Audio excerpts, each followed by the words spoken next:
En 1670, Baruch Spinoza, un philosophe juif portugais, rédigea un texte qui allait hanter les théologiens chrétiens pendant des siècles.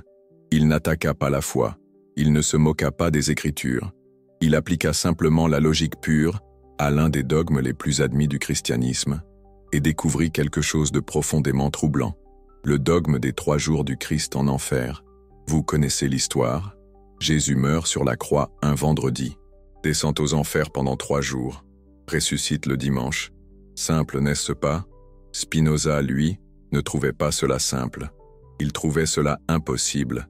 Mais pourquoi un philosophe juif se soucierait-il des dogmes chrétiens? La réponse vous surprendra. Spinoza ne cherchait pas à détruire le christianisme. Il était obsédé par quelque chose de bien plus profond, la vérité. La vérité brute, même lorsqu'elle dérange. Imaginez un instant que vous êtes Spinoza.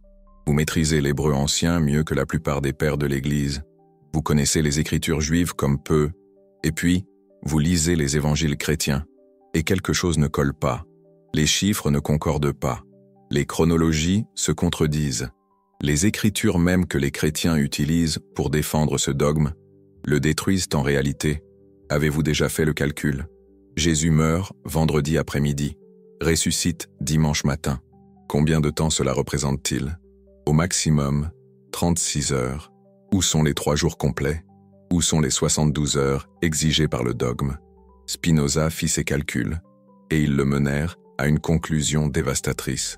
Si Jésus n'a pas passé 3 jours complets en enfer, alors toute l'interprétation chrétienne du psaume 16 était erronée. Toute la théologie de la descente aux enfers était bâtie sur une simple erreur mathématique.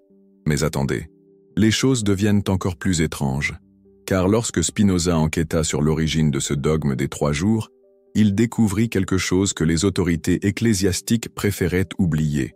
Il ne provenait pas des évangiles. Il provenait d'une interprétation forcée de textes qui, à l'origine, parlèrent de choses complètement différentes. Retournons au commencement. L'Ancien Testament parle du Sheol, les Grecs parlent d'Hadès, les chrétiens parlent d'enfer. Mais est-ce que ces 3 mots signifient la même chose? Spinoza découvrit que non, et cette découverte allait tout changer. Le Sheol, dans la tradition hébraïque que Spinoza connaissait comme personne, n'était pas un lieu de punition. C'était simplement le lieu des morts, tous les morts, bons et mauvais, un lieu de silence, d'oubli, plus semblable à ce que nous appellerions aujourd'hui un cimetière spirituel. Mais lorsque les traducteurs grecs traduisirent le Sheol par Hadès, quelque chose changea. L'Hadès grec avait des compartiments, il avait des hiérarchies, il avait une géographie spirituelle complexe, et lorsque les pères de l'Église traduisirent Hadès par enfer, eh bien cela devint une confusion théologique qui perdure jusqu'à ce jour. Spinoza comprit que les premiers chrétiens essayaient d'intégrer une cosmologie hébraïque simple dans une mythologie grecque complexe. Et le résultat? Des contradictions de tous les côtés. Réfléchissez avec moi. Si Jésus descendit dans le Sheol hébraïque, il alla simplement là où tous les morts vont. Rien de plus. Mais s'il descendit dans l'Hadès grec, les choses changent. Car dans l'Hadès, il existe des régions. Il existe des hiérarchies. Il existe même une région paradisiaque appelée les Champs-Élysées. Où exactement Jésus est-il allé? Dans quel compartiment de l'Hadès? Les évangiles ne le disent pas. Parce que les évangiles ont été écrits par des juifs qui pensaient en termes de Sheol, pas d'Hadès. Mais là, Spinoza posa une question que personne ne voulait entendre. Si Jésus était sans péché, pourquoi irait-il dans un lieu de punition? S'il était Dieu, comment un lieu créé par Dieu pourrait-il le contenir? Et s'il y est allé volontairement, alors ce n'était pas une descente, c'était une visite. La réponse traditionnelle de l'Église était que Jésus descendit en enfer pour libérer les âmes des justes de l'Ancien Testament. Belle théorie. Spinoza vérifia les Écritures, chercha des preuves, ne trouva rien. Où, dans les Évangiles, est-il écrit que Jésus a libéré quelqu'un de l'enfer? Où se trouve le récit de cette libération épique? Où sont les témoins? Où sont les détails? Silence. Ce que Spinoza trouva était bien différent. Il trouva des fragments, des allusions, des interprétations ultérieures de textes qui parlaient à l'origine d'autre chose, des constructions théologiques élaborées sur des fondations qui n'existaient tout simplement pas. Prenons le psaume 16 par exemple. « Tu ne laisseras pas mon âme au Sheol ». Les chrétiens lisent cela comme une prophétie concernant Jésus. Spinoza le lut dans l'hébreu original. et découvrit que le psalmiste exprimait simplement sa confiance que Dieu ne le laisserait pas mourir prématurément. Il ne s'agissait pas de résurrection, il s'agissait de protection divine pendant la vie. Mais les traducteurs grecs, influencés par la mythologie d'Hadès, transformèrent une simple prière en une prophétie complexe sur les voyages post-mortem. Et ainsi naquit le dogme des 3 jours en enfer, non pas de la révélation divine, non pas de preuves textuelles claires, mais d'une série de malentendus linguistiques et culturels qui se sont accumulés au fil des siècles. Spinoza documenta chacun de ces malentendus, chaque traduction problématique, chaque interprétation forcée, et construisit un argumentaire qui était, pour le moins, troublant pour l'orthodoxie chrétienne. Mais peut-être le plus troublant de tout fut lorsque Spinoza analysa les évangiles eux-mêmes côte à côte. Car il découvrit alors que même les évangélistes n'étaient pas d'accord sur ce qui s'était passé pendant ces 3 jours. Matthieu ne mentionne aucune descente en enfer. Marc non plus. Luc parle du paradis, pas de l'enfer. Et Jean garde le silence complet sur le sujet. Où est l'unanimité? Où est le consensus? Si ce dogme était si central, pourquoi 3 des 4 évangélistes l'ont-ils complètement ignoré? La réponse de Spinoza était simple et dévastatrice. Parce que cela ne s'est pas produit. Du moins pas de la manière dont l'Église l'enseigne. Mais attendez, si Spinoza avait raison, cela signifiait que des siècles de théologie chrétienne étaient bâtis sur une erreur, que des millions de chrétiens croyaient en un dogme qui n'avait aucun fondement réel dans les Écritures. Cette possibilité plaça Spinoza dans une situation difficile. Il ne voulait détruire la foi de personne, mais il ne pouvait pas non plus ignorer ce que ses recherches révélaient. La vérité pour Spinoza était sacrée, même lorsqu'elle faisait mal. Et elle faisait mal, car si le dogme des 3 jours en enfer était discutable, quels autres dogmes pourraient être fondés sur des bases tout aussi fragiles? Quelles autres certitudes théologiques pourraient s'effondrer sous une analyse rigoureuse? Spinoza ouvrait une boîte de Pandore, et il le savait. Mais soyons justes envers la tradition chrétienne. Les pères de l'Église n'étaient pas des imbéciles. Ils avaient leurs raisons d'embrasser le dogme des 3 jours, des raisons théologiques, pastorales, voire politiques. Ce dogme résolvait certains problèmes complexes. Si Jésus est réellement descendu aux enfers, cela expliquerait le sort des justes de l'Ancien Testament. Comment Abraham, Moïse et David auraient-ils pu être sauvés si Jésus n'était pas encore mort pour eux? La descente aux enfers offrait une solution élégante. Jésus vint chercher rétroactivement ceux qui étaient déjà morts dans la foi. Cela avait du sens théologiquement, c'était pastoralement utile, et politiquement convenable pour une Église cherchant à se démarquer du judaïsme. Mais Spinoza ne s'intéressait pas à la convenance, il s'intéressait à la vérité. Et la vérité, pour lui, devait passer l'épreuve de la logique pure. La logique pure disait que 3 jours, c'était 3 jours, pas 2 jours et demi, pas une expression poétique pour une courte période, 3 jours complets, 72 heures exactes. La logique pure disait que si un dogme était fondamental, il devait apparaître clairement dans toutes les sources primaires. Il ne devait pas être inféré par des interprétations complexes de textes ambigus. La logique pure disait que si Dieu était omniprésent, il ne pouvait pas descendre quelque part. Il y était déjà. Et lorsque Spinoza appliqua cette logique pure au dogme des 3 jours aux enfers, le dogme ne survécut pas. Mais peut-être le plus intéressant fut la réaction de la communauté académique de l'époque, car Spinoza n'était pas un athée cherchant à détruire le christianisme. C'était un philosophe rigoureux, essayant de purifier la théologie d'incohérence logique, et pourtant, son œuvre fut bannie, ses livres furent brûlés, son nom devint synonyme d'hérésie dangereuse. Pourquoi? Parce que Spinoza avait touché un nerf sensible. Il avait montré qu'il était possible de questionner des dogmes sacrés en utilisant seulement la raison. Et cela était terrifiant pour une Église qui fondait son autorité sur l'interprétation infaillible des Écritures. Si Spinoza avait raison concernant les 3 jours aux enfers, peut-être avait-il raison sur d'autres points aussi.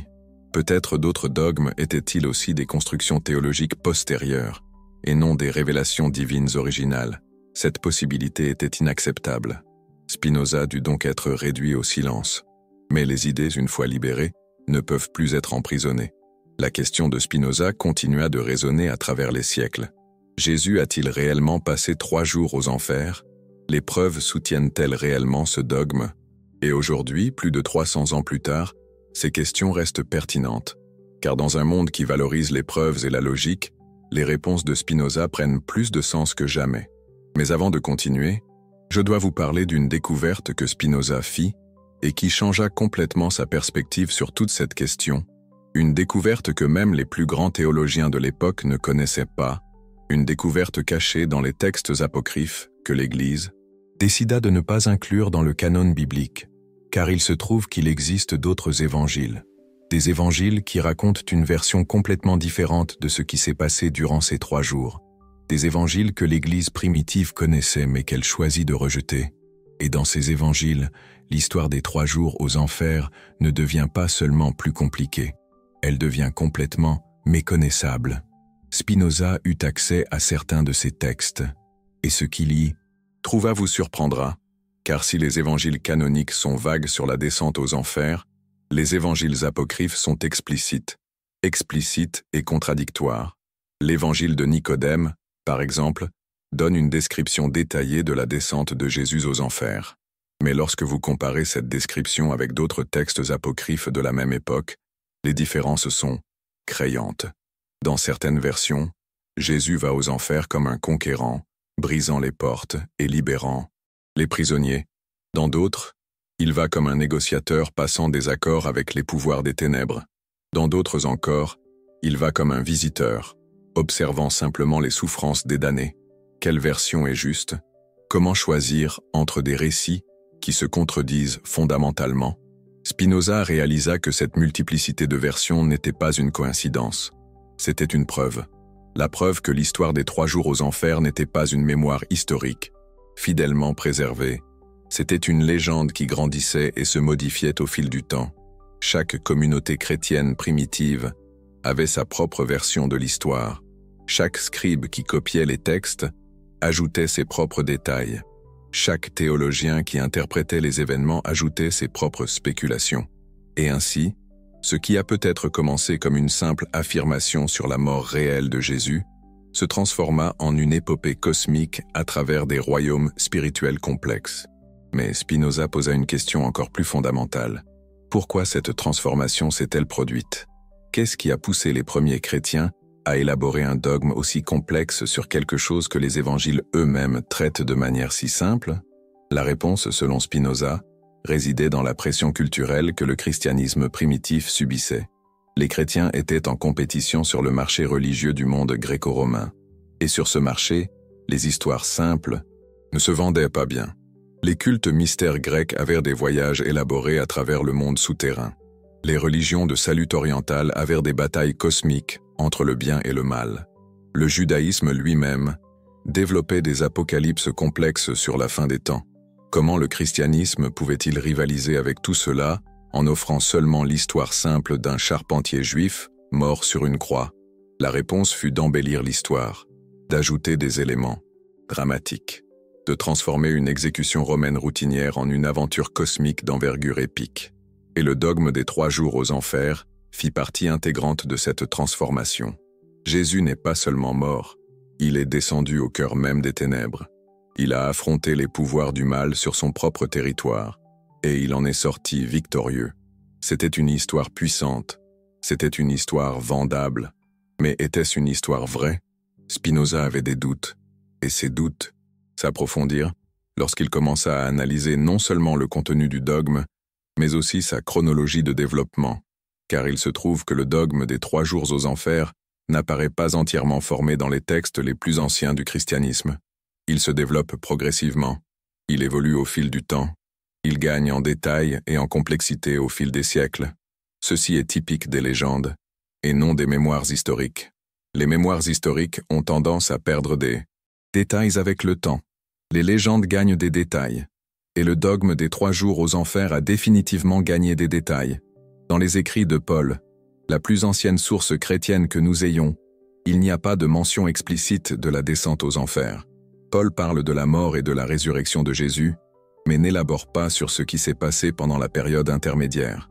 Dans les évangiles les plus anciens, Marc et Matthieu, il n'y a pas non plus de description détaillée du voyage aux enfers.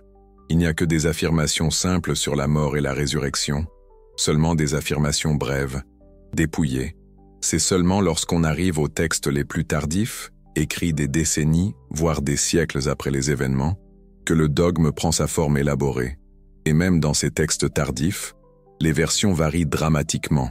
Pour Spinoza, c'était une preuve claire d'un développement légendaire. L'histoire a commencé simple et s'est complexifiée au fil des réécritures, une sorte de jeu de téléphone, mais avec des conséquences théologiques majeures. Et si cela était vrai pour le dogme des 3 jours dans l'enfer, peut-être l'était-il aussi pour d'autres dogmes chrétiens. Peut-être qu'une grande partie de ce que l'Église enseigne comme fait historique est en réalité un développement légendaire postérieur, une construction narrative, disons. Cette possibilité était révolutionnaire et dangereuse, parce que si les dogmes centraux du christianisme pouvaient être remis en question par l'analyse historique et logique, alors l'autorité de l'Église pouvait aussi être remise en question. Et dans un monde où l'Église détenait un pouvoir politique immense, c'était impensable. Alors Spinoza fut réduit au silence. Mais ces questions ont continué à résonner, à travers les siècles. Et aujourd'hui, ces questions sont plus pertinentes que jamais. Nous vivons à une époque où la preuve historique est valorisée, où la cohérence logique est exigée, où les traditions sont remises en question, et non automatiquement acceptées. Dans ce contexte, le travail de Spinoza sur les 3 jours dans l'enfer n'est pas seulement intéressant sur le plan académique. Il est profondément pertinent pour toute personne qui s'intéresse à la vérité historique derrière les dogmes religieux, une vérité souvent voilée par le mystère et le dogmatisme. Mais il y a encore un autre aspect de l'analyse de Spinoza que peu de gens connaissent. Un aspect qui touche non seulement à la question historique, mais aussi à la question philosophique plus profonde de la nature de la divinité même. Une question qui a tourmenté les plus grands esprits, de Descartes à Pascal, parce que si Jésus était véritablement Dieu, comme l'affirme le dogme chrétien, alors sa descente aux enfers présente des paradoxes logiques difficiles à résoudre, des énigmes métaphysiques. Réfléchissons un instant. Si Dieu est omniprésent, il est partout simultanément. Cela signifie qu'il était déjà aux enfers avant que Jésus n'y descende. Comment descend-on à un endroit où l'on est déjà? C'est un paradoxe qui défie toute logique humaine. Spinoza a identifié cette contradiction fondamentale dans la théologie chrétienne. Soit Jésus était véritablement Dieu, et alors sa présence aux enfers n'était pas une descente, mais une manifestation de son omniprésence universelle. Soit Jésus était séparé de Dieu pendant ces 3 jours, et alors le dogme de la Trinité aurait été temporairement suspendu. Les 2 options créaient d'énormes problèmes théologiques. La première éliminait la nécessité de la descente, la seconde remettait en question l'unité divine. Il n'y avait pas d'issue logique, un véritable impasse. Mais les paradoxes ne s'arrêtèrent pas là. Si Jésus est descendu aux enfers pour libérer les justes de l'Ancien Testament, cela signifiait que Dieu avait créé un système de salut imparfait qui devait être corrigé ultérieurement. Un Dieu parfait, créant des systèmes imparfaits. Spinoza ne pouvait pas accepter cette logique, une incohérence flagrante. Et il y avait encore un autre problème. Si l'enfer est éternel et immuable, comme certains êtres peuvent-ils en être retirés? Si l'on peut sortir de l'enfer, alors il n'est pas vraiment éternel. Si l'enfer n'est pas éternel, alors toute la doctrine chrétienne sur la punition éternelle doit être repensée. Spinoza était en train de démêler une toile de contradictions qui s'étendait bien au-delà de la question des 3 jours. Il remettait en question la cohérence même du système théologique chrétien, une critique radicale. Mais peut-être le plus fascinant de tout a été lorsque Spinoza a décidé d'examiner les textes apocryphes avec la même méthodologie rigoureuse qu'il appliquait aux textes canoniques. Ce qu'il a découvert dans ces documents rejetés par l'Église officielle a complètement changé sa compréhension de toute la question. L'Évangile de Nicodème, par exemple, contenait un récit détaillé de la descente de Jésus aux enfers. Mais lorsque Spinoza a analysé ce texte attentivement, il a constaté que l'histoire présentait des caractéristiques typiques de la littérature apologétique tardive, et non d'un témoignage oculaire. Le texte décrivait des conversations impossibles à vérifier, détaillant des événements qui se sont produits dans des dimensions spirituelles invisibles, utilisant un langage et des concepts qui reflétaient clairement les débats théologiques de siècles postérieurs aux événements décrits. C'était comme si quelqu'un au IVe siècle essayait de résoudre les problèmes doctrinaux de son époque en créant une histoire sur ce que Jésus devrait avoir fait pendant les 3 jours. Le résultat était théologiquement utile, mais historiquement discutable. une construction apologétique, et l'évangile de Nicodème n'était pas un cas isolé. Spinoza a trouvé des schémas similaires dans d'autres textes apocryphes traitant de la descente aux enfers. Tous présentaient des signes clairs de composition tardive. Tous reflétaient des préoccupations théologiques postérieures aux événements qu'ils prétendaient décrire. Cela a conduit Spinoza à une conclusion troublante. Le dogme des 3 jours dans l'enfer n'était pas seulement logiquement problématique, il était historiquement infondé. Les seules sources qui le décrivaient en détail étaient des textes écrits des décennies ou des siècles plus tard, par des personnes qui n'auraient pas pu être témoins des événements. Mais alors, Spinoza fit une découverte encore plus surprenante. Lorsqu'il examina les différentes versions de l'histoire de la descente aux enfers, il constata qu'elles suivaient des schémas géographiques et culturels spécifiques. Les versions orientales de l'histoire mettaient l'accent sur des éléments mystiques et symboliques. Les versions occidentales mettaient l'accent sur des éléments juridiques et institutionnels. Les versions alexandrines intégraient la philosophie platonicienne. Les versions antiochiennes suivaient des interprétations plus littérales. C'était comme si chaque communauté chrétienne primitive avait adapté l'histoire de la descente aux enfers pour refléter ses propres préoccupations culturelles et théologiques. Le résultat était une cacophonie de versions contradictoires, chacune prétendant être la vraie, une véritable tour de Babel théologique. Pour Spinoza, c'était la preuve définitive que le dogme ne provenait pas d'une révélation divine unique, mais d'une spéculation théologique humaine diversifiée. Si Dieu avait réellement révélé les détails de la descente de Jésus aux enfers, pourquoi existait-il autant de versions différentes de la révélation? La réponse logique était que Dieu n'avait pas révélé ces détails. Les premiers théologiens les avaient inventés pour résoudre des problèmes doctrinaux spécifiques à leurs époques et cultures. Une construction humaine. Mais Spinoza ne s'est pas arrêté à l'analyse textuelle. Il a décidé d'examiner également les implications philosophiques plus profondes du dogme, et c'est là que sa critique est devenue vraiment dévastatrice. Si Jésus avait besoin de descendre physiquement aux enfers pour libérer des âmes, cela impliquait des limitations spatiales dans la divinité. Dieu serait-il soumis aux lois de la physique? Devrait-il se déplacer géographiquement pour exercer son pouvoir? Des questions qui ont hanté la pensée occidentale. Si Jésus avait besoin de passer 3 jours spécifiques aux enfers, cela impliquait des limitations temporelles dans la divinité. Dieu serait-il soumis à la chronologie? Devrait-il attendre des périodes déterminées pour accomplir ses plans? Une remise en question profonde de l'omnipotence divine. Si Jésus dut négocier ou lutter contre des pouvoirs infernaux, cela impliquait des limitations de pouvoir dans la divinité. Existerait-il des forces capables de résister à la volonté divine? Dieu aurait-il besoin de stratégies et d'efforts pour atteindre ses objectifs? Chacune de ces implications contredisait des attributs divins fondamentaux que la théologie chrétienne elle-même défendait. C'était un système dogmatique qui se dévorait lui-même. Un véritable paradoxe. Spinoza comprit que le problème était encore plus profond. Le dogme des 3 jours aux enfers révélait une compréhension anthropomorphique de Dieu, incompatible avec toute conception sophistiquée de la divinité. Le Dieu implicite dans ce dogme était un Dieu qui devait voyager, attendre, lutter et négocier. C'était un Dieu limité par l'espace, le temps et une résistance extérieure, essentiellement un humain surpuissant, et non une divinité transcendante. Imaginez un instant, un Zeus puissant mais soumis à des contraintes, une image éloignée de la toute-puissance divine. Cette perception conduisit Spinoza à une critique encore plus fondamentale du christianisme institutionnel. Le problème n'était pas seulement le dogme des 3 jours aux enfers, le problème était toute une manière de penser Dieu, qui transformait l'infini en fini, l'éternel en temporel, l'absolu en relatif. Et cette manière de penser n'était pas accidentelle. Elle était nécessaire pour maintenir certaines structures de pouvoir. Religieux, un Dieu anthropomorphe a besoin d'interprètes humains. Un Dieu qui agit dans le temps et l'espace a besoin d'institutions qui médiatisent ses actions. Un Dieu qui lutte contre des forces opposées a besoin d'armées terrestres qui combattent en son nom. N'est-ce pas là une image qui résonne avec les guerres de religion de l'histoire de France?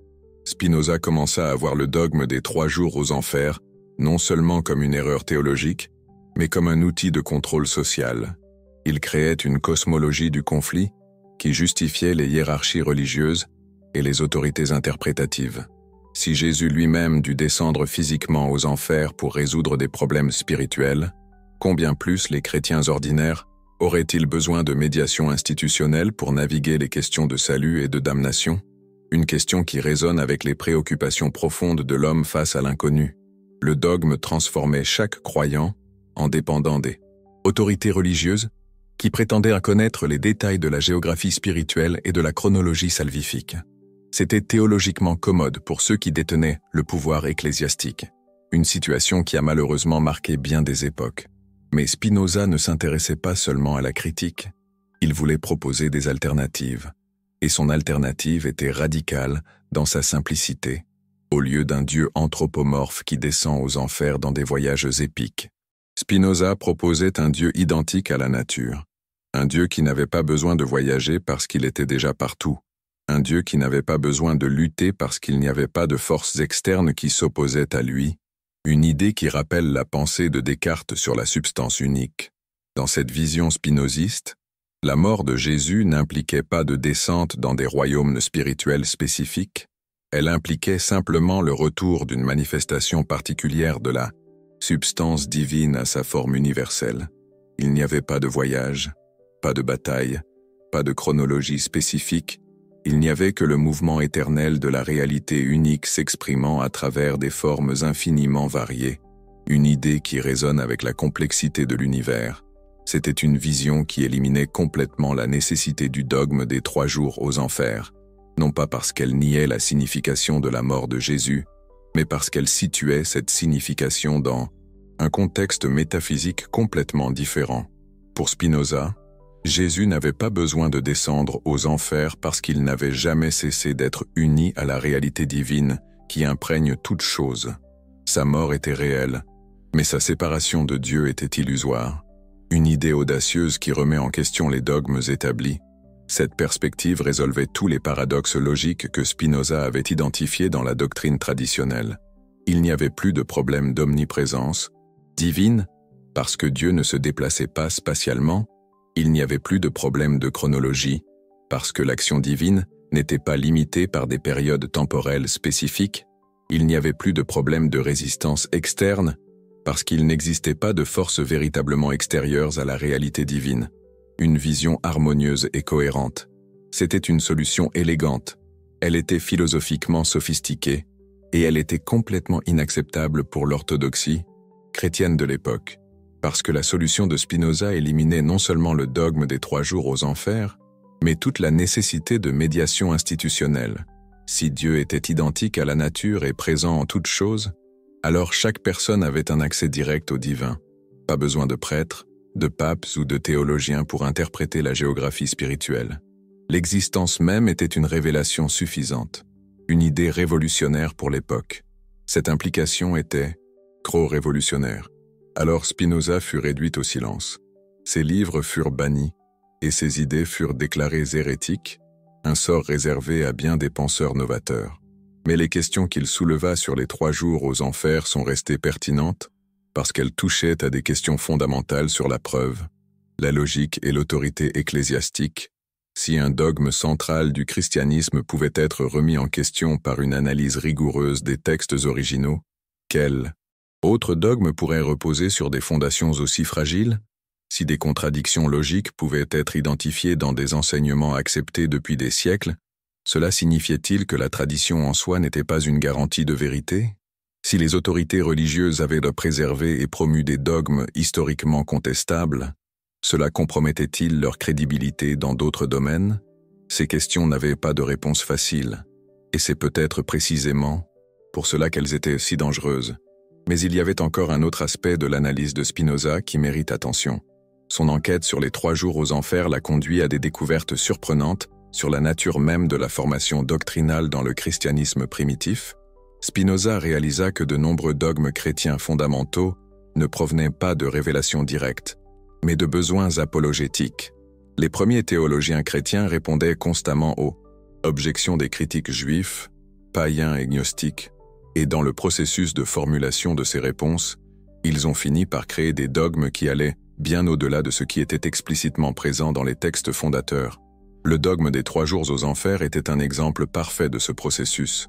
Il résolvait plusieurs problèmes apologétiques d'un seul coup. Il expliquait ce qui était arrivé aux justes de l'Ancien Testament. Il démontrait la victoire de Jésus sur les forces du mal. Il offrait une chronologie spécifique pour la résurrection. C'était théologiquement utile, mais son utilité ne garantissait pas sa véracité. Une distinction cruciale à comprendre. Spinoza documenta plusieurs autres exemples de ce schéma. Des dogmes sur la nature de la Trinité qui ont émergé pour répondre à des critiques sur le polythéisme. Des dogmes sur la double nature du Christ qui ont émergé pour répondre à des objections sur la possibilité que Dieu souffre. Des dogmes sur l'autorité papale qui ont émergé pour répondre à des questions sur l'unité institutionnelle. Dans chaque cas, le dogme résolvait des problèmes pratiques immédiats. Mais dans chaque cas, le dogme créait également de nouveaux problèmes logiques et exégétiques qui devaient être résolus par des dogmes encore plus élaborés. Un cycle complexe et fascinant à explorer. Le résultat était un système théologique de complexité croissante, construit sur des fondements textuels qui ne soutenaient pas nécessairement le poids de toute la structure doctrinale qui avait été érigée sur eux. Pour Spinoza, cela révélait un schéma systématique d'inflation théologique. Des problèmes simples recevaient des solutions complexes. Des solutions complexes créaient de nouveaux problèmes. De nouveaux problèmes exigeaient des solutions encore plus complexes. C'était un cycle qui pouvait se poursuivre indéfiniment, produisant des systèmes doctrinaux d'une sophistication impressionnante, mais d'une assise douteuse. La doctrine des trois jours en enfer n'était que la partie émergée de l'iceberg. Sous cette doctrine se cachait toute une méthodologie de construction doctrinale qui privilégiait la convenance théologique aux rigueurs exégétiques. Et cette découverte mena Spinoza à une conclusion encore plus radicale. Si le christianisme institutionnel s'était développé par le biais de processus d'inflation doctrinale systématique, alors il serait peut-être possible de désenfler le système en supprimant les élaborations ultérieures et en retournant aux éléments les plus simples et les plus fondamentaux. Mais lorsque Spinoza tenta cette déflation, il ne resta étonnamment que très peu de choses. Une fois les élaborations apologétiques, les spéculations métaphysiques et les constructions institutionnelles supprimées, il ne restait qu'un noyau très simple, un homme juif qui a enseigné l'amour et la justice, qui a été exécuté par les autorités romaines, et dont les disciples ont cru que son message et son exemple restaient pertinents après sa mort. Il n'y avait pas de voyages épiques à travers des royaumes spirituels, pas de bataille cosmique entre le bien et le mal, pas de chronologie précise des activités post-mortem. Il n'y avait que la persistance d'un message éthique dans un monde qui le rejetait fréquemment. Pour Spinoza, cette version dégonflée du christianisme était bien plus puissante que la version gonflée promue par l'Église, car elle ne dépendait pas de doctrines contestables ou d'autorité interprétative. Elle dépendait uniquement de la pertinence continue des valeurs que Jésus avait incarnées. Amour, justice, compassion, pardon. Ces valeurs n'avaient pas besoin de 3 jours en enfer pour être validées. Elles se validaient par leur propre force transformatrice dans l'expérience humaine. Mais cette version dégonflée du christianisme était incompatible avec les structures de pouvoir qui s'étaient développées autour de la version gonflée. Une religion de valeurs simples n'avait pas besoin de hiérarchie complexe. Un message d'amour universel n'avait pas besoin de frontières institutionnelles. Ainsi, la version dégonflée de Spinoza a été rejetée, et la version gonflée de l'Église a été préservée, complète avec ses 3 jours en enfer et toutes les autres élaborations doctrinales qui s'étaient accumulées au cours des siècles. Mais les questions de Spinoza sont restées, et aujourd'hui, à une époque où l'analyse historique et la rigueur logique sont valorisées, ces questions sont plus pertinentes que jamais. Jésus a-t-il vraiment passé 3 jours en enfer? Les preuves textuelles soutiennent-elles cette doctrine? Les fondements logiques sont-ils solides? Les implications philosophiques sont-elles cohérentes? Ou la doctrine n'est-elle qu'un autre exemple d'inflation théologique qui obscurcit, au lieu de clarifier, le message original du christianisme? Spinoza a offert ces réponses il y a plus de 3 siècles. Mais chaque génération doit examiner ces questions par elle-même, car la vérité n'est pas la propriété des époques passées. Elle est la responsabilité de chaque moment présent, et dans notre moment présent, les outils d'analyse textuelle, historique et philosophique sont plus raffinés que jamais. Nous avons accès à des manuscrits anciens que Spinoza n'a jamais vus. Nous comprenons des contextes culturels qu'il ne pouvait pas connaître. Nous disposons de méthodes de critique historique qui n'existaient pas à son époque. Que révèlent ces outils modernes sur la doctrine des 3 jours en enfer? Confirme-t-il les soupçons de Spinoza ou les réfute-t-il? La réponse pourrait vous surprendre, car 3 siècles de recherche académique non seulement ont confirmé de nombreuses intuitions de Spinoza, mais ont révélé des problèmes encore plus profonds avec la doctrine traditionnelle. Des études modernes de manuscrits anciens ont montré que des références à la descente aux enfers ont été ajoutées aux textes bibliques à des périodes postérieures à leur composition originale. Le fameux passage de 1 Pierre sur Jésus prêchant aux esprits en prison apparaît dans certaines versions anciennes, mais pas dans d'autres. Des analyses de contexte culturel ont révélé que les concepts de voyage post-mortem étaient courants dans les religions à mystère du monde gréco-romain, suggérant que la doctrine chrétienne aurait pu être influencée par des traditions païennes et non par une révélation originale. Études sur le développement doctrinal ont documenté comment la doctrine des 3 jours a évolué progressivement, gagnant en complexité et en spécificité au cours des siècles, exactement comme Spinoza l'avait soupçonné. En d'autres termes, la recherche moderne a validé la méthodologie critique de Spinoza et confirmé plusieurs de ses conclusions spécifiques. Cela ne signifie pas que toutes les perspectives religieuses sur la mort et la résurrection de Jésus sont automatiquement invalidées. Cela signifie que les perspectives basées spécifiquement sur la doctrine des 3 jours en enfer doivent être réévaluées à la lumière des preuves historiques et de l'analyse logique. Et cette réévaluation peut être libérateur, car elle permet aux personnes religieuses de se concentrer sur les aspects les plus solides et les plus significatifs de leur tradition, au lieu de défendre des doctrines historiquement problématiques et philosophiquement contestables. Le christianisme n'a pas besoin des 3 jours en enfer pour être une religion puissante et transformatrice. Il possède des ressources bien plus fondamentales, un message d'amour inconditionnel, un exemple de sacrifice altruiste, une vision de justice universelle. Ces choses ne dépendent pas de voyages à travers des royaumes spirituels spécifiques, elles dépendent uniquement de la disposition humaine à prendre au sérieux les valeurs que Jésus incarnait. Et cette disposition n'a pas besoin d'autorisation doctrinale. Elle n'a besoin que du courage de vivre selon des convictions éthiques profondes. Peut-être est-ce là la plus grande contribution de Spinoza à notre compréhension du christianisme. Non pas détruire la foi, mais la purifier, non pas éliminer la religion, mais la libérer d'élaborations inutiles qui obscurcissent son message central. 3 siècles plus tard, cette contribution reste pertinente, car la tension entre tradition et preuve, entre autorité et raison, entre foi et analyse critique, n'a pas disparu. Si quelque chose, elle s'est intensifiée, et cela rend les questions de Spinoza sur Jésus et les 3 jours en enfer plus urgentes aujourd'hui qu'à son époque. Car dans un monde qui valorise les preuves et la logique, les traditions religieuses qui refusent de se soumettre à un examen critique risquent de devenir irréalistes.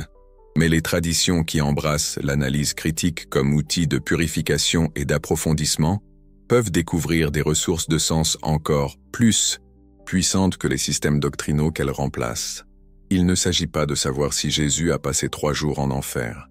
La question véritable est de savoir si nous sommes prêts à appliquer à notre foi la même rigueur intellectuelle que nous appliquons aux autres domaines de notre vie. Si la réponse est oui, alors les questions de Spinoza ne sont pas des menaces pour la religion.